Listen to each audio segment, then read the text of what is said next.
You heard that I was a drama teacher, and I'm also a costume designer. So part of my love from Harry Potter actually comes from the wonderful costumes that are in the movies and described in the books. I also teach sewing and work at a fabric store. I have many little jobs. So I am pleased that I am part of the first generation of Harry Potter fans, which meant that I was around and reading the books while they were still coming out. And now we're getting a second generation, which I am teaching, that is getting to do it again, but with the movies Fantastic Beasts and Where to Find Them. So I'm pleased because many of them are too young that I'm teaching to have gone to the midnight releases or stood in line for movies and kind of speculated with other fans. I was introduced to the Harry Potter series by a friend. I believe I was a junior in college, and the first 4 books were out, and I did not want to read them at all. The hype was just starting. They were, I think, Bertie Bott's Every Flavored Beans were being sold. It kind of seemed to me to be too much of a fad. I didn't want to do it, not go and jumping on that bandwagon. And then I said, okay, fine, I'll read them. I read them all, the first 4 that were out in about a couple days, and I haven't looked back since. Absolutely love them, and they've pretty much, I would say, shaped the last few years of my life. Since the first 4 were out and not the 5th one, I had to wait at least a year for that next book to come. And as much as I didn't like waiting, I love to wait as well because you could speculate and you could come up with things that might happen. The anticipation was there. It was really fun. In the years to come, I actually met my husband at a Harry Potter movie. And he since has gotten into dressing up and doing events with me as well. He always dresses as Victor Crumb. So if you've read book 4 or seen movie 4, he's Victor Crumb. And often I'm Hermione, but I do dress as several characters for my class, including Helga Hufflepuff and Minerva McGonagall. I even do Umbridge once. So I have made so many friends through Harry Potter as well. I can meet a stranger, and if they're holding the book or wearing a t-shirt, I know I can strike up a conversation, and it's intergenerational, and I love that. I have friends who are grandparents, and I have a 7-year-old friend who has just started reading the series for the first time. And I think Harry Potter kind of brings people together. I love to teach the class. There goes my pencil. In my class, it is actually at a Christian school, which I'm pleased to say that they are accepting enough to learn about Harry Potter. It's high schoolers, and we do have so much fun. We dress up every day. We have gone to the movies. We have played Quidditch. In case you're wondering, there is college sports. There's a Quidditch version. I have a cousin who's actually a Quidditch referee, believe it or not. So it is a real sport out there now. We do not fly, but we still play the game. I've also had an opportunity to give back. So my love of Harry Potter has enabled me to do some charity events, things for Make-A-Wish Foundation. We did a Wizard's Ball for all 8 of the movies and raised over $1 million, which is, I think, amazing. And I get to dress up and meet other fans again, and it's wonderful things. So we also worked with Schuler's on the book releases, and that was for DeVos Children's Hospital. So wonderful ways that Harry Potter's kind of inspired me. So why do I love Harry Potter?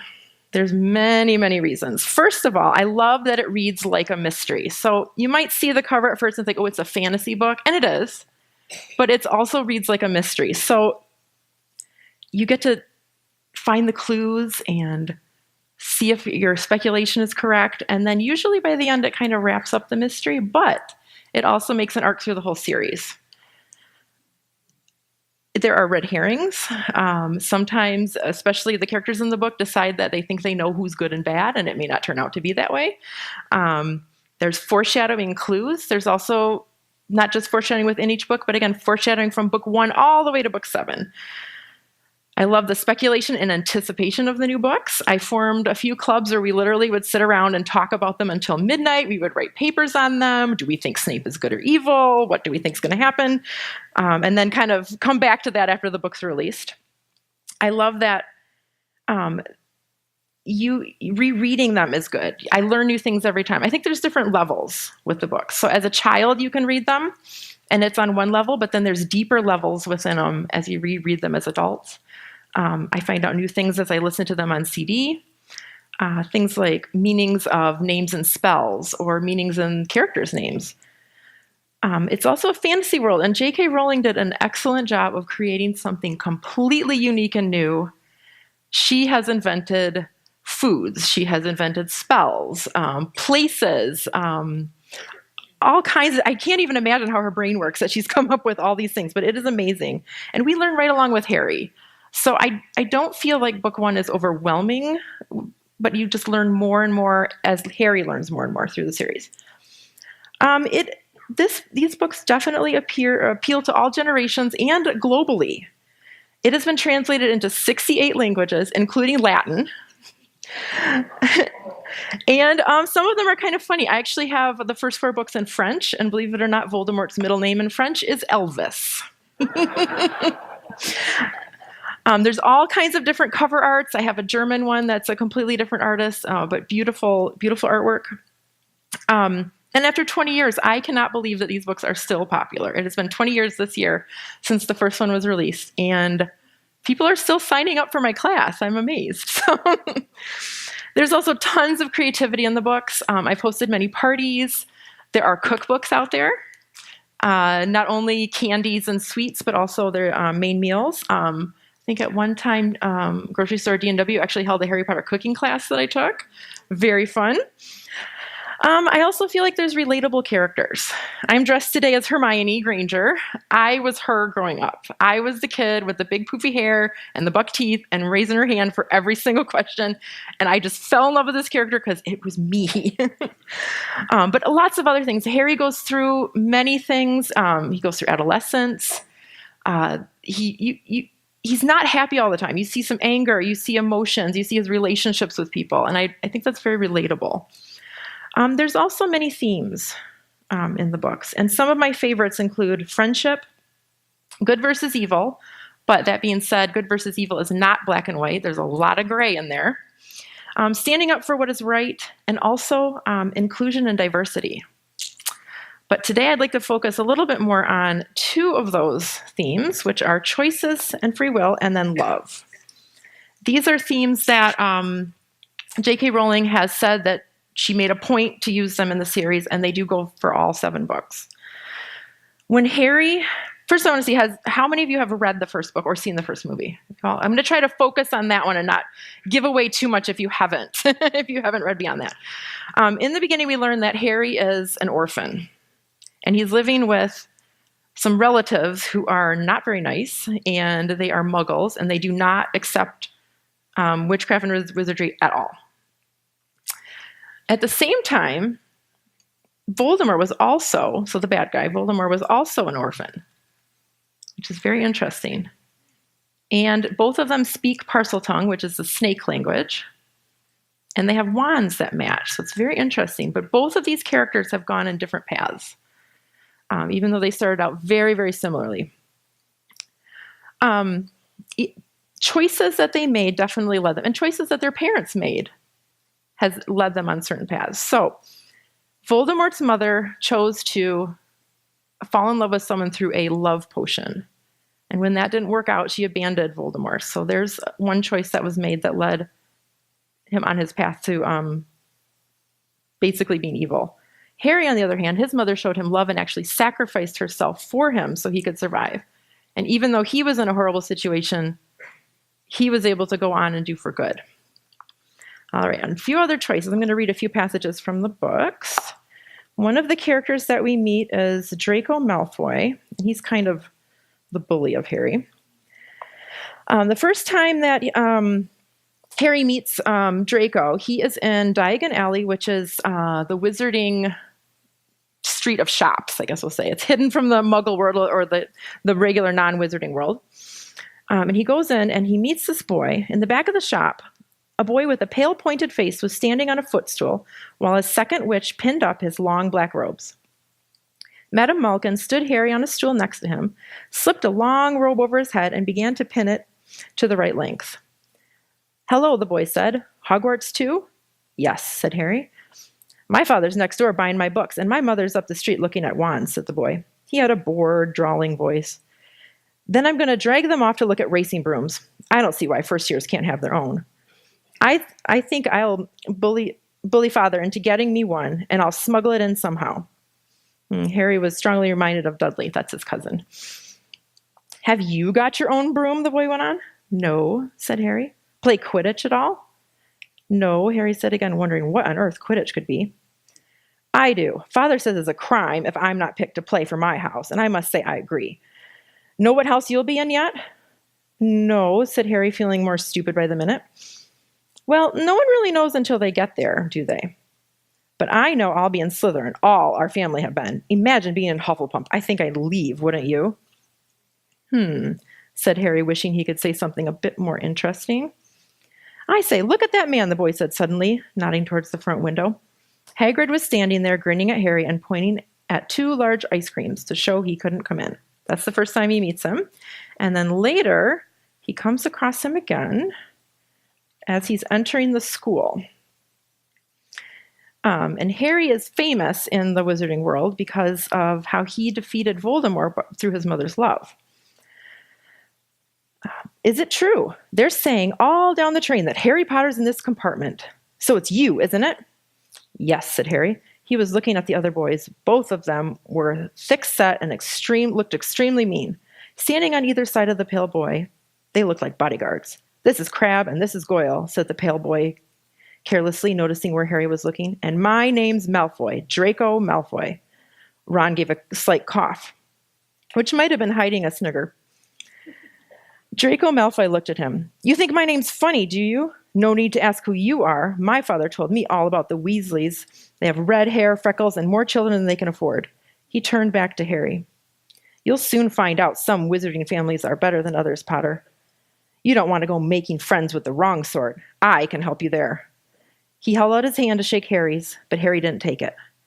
I think I can tell the wrong sort for myself, thanks, he said coolly. So right away, Harry's making a decision, and he does not become friends with Draco Malfoy, but he does become friends with Ron.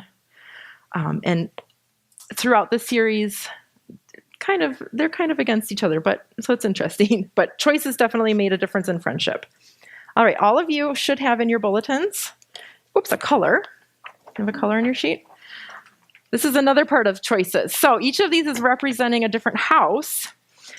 So it's going to be, we have the banners around too. We have Gryffindor, Hermione's in Gryffindor, Ravenclaw, we have Hufflepuff in the back, and Slytherin. All right, so the colors are going to coordinate. Red is Gryffindor, and that's going to be the House of Bravery. Blue is Ravenclaw, and that's the house, I would say, of Wisdom. Hufflepuff is yellow, and that's going to be the House of Friendship and Loyalty. And Slytherin, which often is confused for being the bad or evil house, it's actually not the bad or evil house. There are good wizards that come from there, is Cunning. Yep. Voldemort was a Slytherin, but that doesn't mean that everybody was bad. But I'm going to read another little passage here. So the Sorting Hat, when you arrive at Hogwarts as a first year, you get to wear the Sorting Hat, and it actually talks to you, and it tells you what house it thinks you should be in. However, it also takes into consideration something else. So I'll read you the part where Harry is seated. The last thing Harry saw before the hat dropped over his eyes was a hall full of people craning to get a good look at him. Next second, he was looking at the back of the inside of the hat, and he waited. Said a small voice in his ear. Difficult. Very difficult. Plenty of courage, I see. Not a bad mind either. There's talent. Oh, my goodness, yes. And a nice thirst to prove yourself. Now, that's interesting. Where should I put you? Harry gripped the edges of the stool and thought, Slytherin, not Slytherin, not Slytherin. Not Slytherin, eh? Said the small voice. Are you sure? You would be great, you know. It's all here in your head. And Slytherin will help you on the way to greatness. No doubt about that, no? Well, if you're sure, better be Gryffindor. So, Sorting Hat also takes your choice into consideration when it is placing you in a house. And after Harry had heard that some of the bad witches and wizards had come from there, he decided he did not want to be in Slytherin, but would prefer Gryffindor. The last part of choices that I'd like to say is about the mirror of Erised. Erised is the word desire spelled backwards. And it's a mirror that Harry finds hidden away in a room. And when you sit in front of it, you find you see your heart's desire. So when he first goes, Harry sees his family because he wishes that they were still alive there for him. Dumbledore claims he sees a pair of socks. We're not totally sure if that's true. But then later, they use the Mirror of Erised to hide the Sorcerer's Stone. The Sorcerer's Stone is something that is the elixir of life. You can live forever. It also can create money. But it's hidden away, and Voldemort's trying to find it. So, let me see if I got the right. Let's go to 300. So Harry's looking at it, and Voldemort can see what's going on in there. But for some reason, he can't get the stone out of it, but Harry was able to. So after Harry comes back, he asks Dumbledore about it, and he says, "How did I get the stone out of the mirror?" "Ah, now I'm glad you asked me that. It is one of my more brilliant ideas. And between you and me, that's saying something.